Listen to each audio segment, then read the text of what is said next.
Have you ever realized mid conversation that you're asking a deep, reflective, layered life question and the other person is just trying to talk about the weather?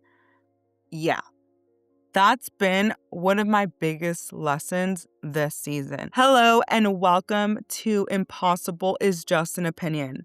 My name is Jerry, and I'm your host. This podcast is about personal growth through lived experiences, reflection, and emotional intelligence.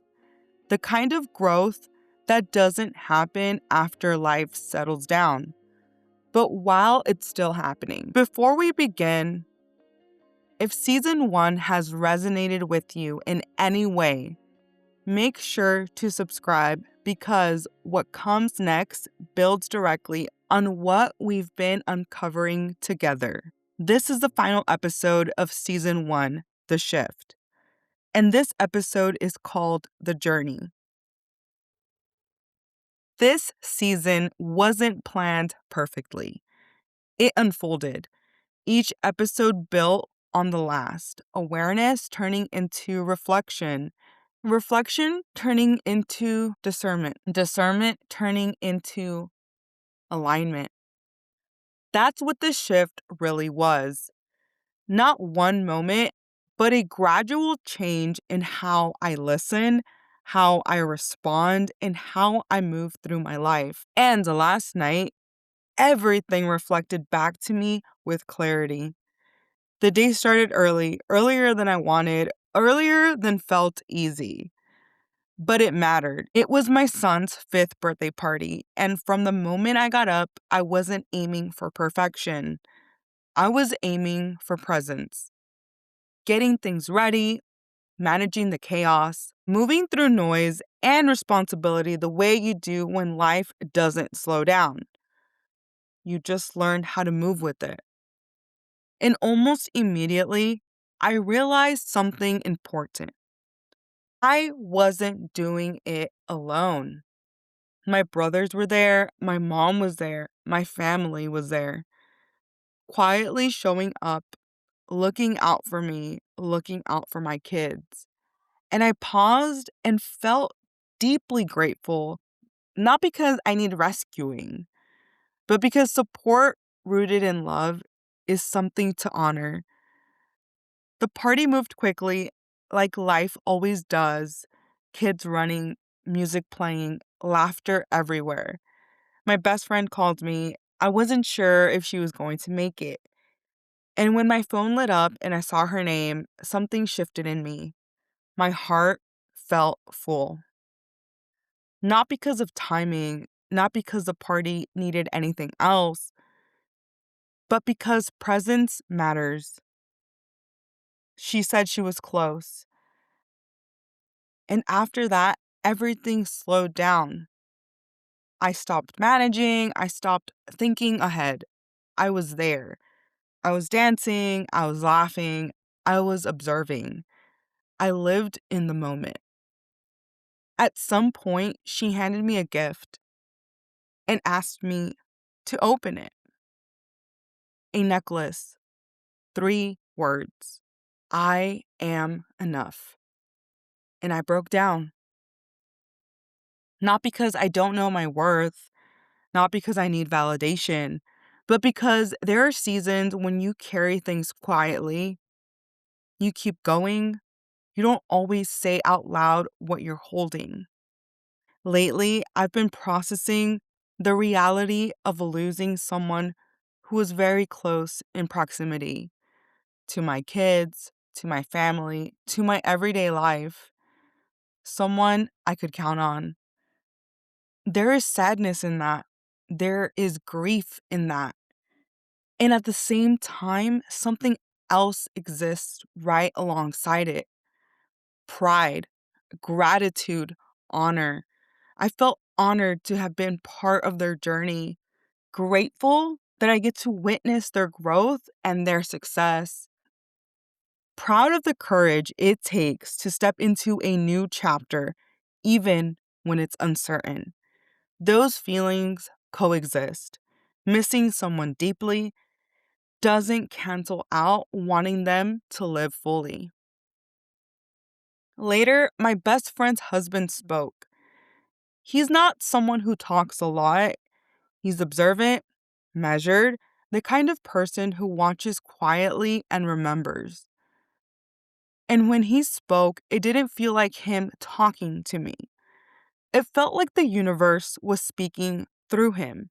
He told me I should be proud of myself, not casually, not as encouragement for a good day, but with certainty. He said, I'm an example to many young women, especially women building their lives while carrying responsibility, pressure, and uncertainty. He walked me through my life, from when I first moved to the city, through seasons of struggle, through moments where stopping would have been understandable. He said, what he's always seen is that I don't quit, that I keep showing up, that I keep doing the work quietly and consistently, even when no one is watching. And what struck me wasn't what he said, it was when he said it, because he had no idea what I've been processing internally, no idea about the doubts I've been working through, and yet his words landed exactly where they needed to. It felt like confirmation, like alignment, like the universe saying, you see it now, but you've been doing this all along. And there was another moment that night that stayed with me. My best friend's husband shared a simple but powerful story. They had watched the movie Sing. In one scene, one of the characters gets on stage and fails. They miss the note. It doesn't go the way they hoped. And the main character says something that really stuck with me. You're already at the bottom. And when you're already at the bottom, there's only one direction left, up. That moment hit deeply because so often we're afraid of failing, when in reality, failure isn't the end, it's the starting point. If you already tried and it didn't turn out perfectly, if you already put yourself out there and it didn't work the way you imagined, if you already fell, then you already know something important. You survived. And from there, everything that comes next is learning. That example was simple, but completely aligned with everything I've been living. Because growth doesn't mean you never fall. It means that when you fall, you choose to get back up. And if you fall again, you get back up again. That too is part of the journey. And it wasn't just him. That night, it felt like the universe was speaking through everyone. My best friend talking to me, people around us offering kind words, compliments, reflections. I wasn't looking for validation. I already felt good in my own body that night. I liked how I looked. I felt present. I felt grounded. So everything else felt like a mirror, not ego, alignment. Individually, those moments might not have meant much, but together, the timing, the consistency, the way they landed, that's what made it synchronicity, not coincidence. We talked about success, how we only ever see the wins, athletes holding trophies, but not the early mornings, artists showing finished work, but not the failed drafts. There's a lot of smoke and mirrors. There are people who are brilliant, impressive, world changing, and not present in their personal lives. That's not judgment. That's just reality. I don't want a life that looks successful on the outside and feels disconnected on the inside. I don't believe in perfect balance. I believe in being equally yoked, in yin and yang, ambition and presence, drive and connection, growth and grounding. For me, success starts internally, becoming a better mother, a better listener, a better human, being a better daughter, sister, friend, partner. That's the success I care about most. Everything else builds from there. That's why I created this podcast. Creativity has always been how I process life. Not to perform, not to be seen, but to understand. This podcast wasn't about content, it was about expression. And this is where Rick Rubin really resonated with me. He talks about creativity as removing what isn't true, creating space, listening, letting things come through you instead of forcing them. That's what this season became. I didn't come in with a master plan, I came in with curiosity. Some episodes weren't edited perfectly. Some moments stayed in that probably shouldn't have. At first, that bothered me. Then I realized that's part of the process. I learned as I went, those imperfections aren't failures, they're proof of growth. There were days I didn't feel like recording, days I didn't feel like editing, but I made a promise to myself. And I said I would finish this season. I said I would complete 10 episodes. And even on the days I didn't feel like it, I showed up. And I'm proud of that because discipline isn't loud, it's quiet. Finishing what you start builds trust with yourself. Creativity also gives you different lenses to look through life. It helps you see problems like puzzles, something you can rotate, something you can approach from another angle. Creativity helps with strategy, with problem solving, with perspective. It reminds you there's more than one way forward. Around this time, I was listening to Goldford a lot. His music is soulful, grounded, intentional. I love music. I love beats. I love lyrics that make you think beyond the surface. To me, music is another form of art, another way of stepping into someone else's lived experience, especially with artists who have creative control of what they put out. Artists who are writing from their own lives, their pain, their joy, their trials, their growth. And what I respect most about his work is that for him, it's not about placement, it's not about algorithms or visibility, it's about connection.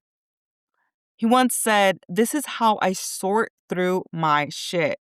The music reflects back who I am." And that stayed with me because that's exactly what this season has been for me. Not curating, not polishing, just sorting through life in real time and letting the work reflect who I am. I've listened to his music for years, but during this season, it hit differently. One of his songs came on my playlist, a song I already had liked. And I remember thinking, this is narrating my life right now. That song was Orange Blossoms. Orange Blossoms feels like a quiet companion. It doesn't rush clarity, it doesn't demand answers. It feels like learning how to sit with where you are, accepting the pace of your life instead of fighting it, letting things unfold without forcing meaning too soon. The song is narrating my life right now. It reflects patience, presence, trust. The understanding that growth doesn't always look like movement. Sometimes it looks like stillness. And then there's Ride the Storm. That song to me is the best description I've ever heard of what true love actually is. Not possession, not illusion, not fake promises about safety or certainty, but reality. The truth that you can't protect someone from every storm. You can't control the outcome. You can't guarantee comfort. You can choose honesty. You can choose presence. You can choose to face reality as it is. That understanding requires maturity because there's grief there, there's missing, but there's also strength. Learning that love doesn't disappear when proximity changes. Learning that connection doesn't always look the same in every season. That has been part of the shift. I wouldn't be here without God, and I wouldn't be here without taking responsibility for my choices. Everything has a roadmap, everything has a strategy. Creativity helps you see the roadmap when it isn't obvious. And before I close this season, I want to say this clearly. The journey doesn't end here. It really never does. This isn't a finish line, it's a destination. It's a continuation. Growth doesn't start because a season ends. If anything, it deepens. There will be moments of certainty and moments of doubt, moments of clarity and moments of pause. That's not failure, that's life. This season helped me understand that the goal isn't to arrive somewhere and stay there. The goal is to keep becoming more aware, more present, more honest with yourself as you move forward. So, this episode isn't an ending, it's a marker. The journey continues, and I'm still walking it. Thank you for being here. Thank you for listening. Thank you for growing with me. As we close season 1, The Shift, what's next is season 2, Growing Together, a mother daughter season with my daughter Violet, who is 10. There is no release date yet. I want to be intentional. This episode is called The Journey because that's exactly what this season has been. If you haven't already, make sure to subscribe so you don't miss what's next. My name is Jerry. This has been Impossible is Just an Opinion, a podcast for personal growth through lived experiences, reflection, and emotional intelligence. And just remember, impossible is just an opinion.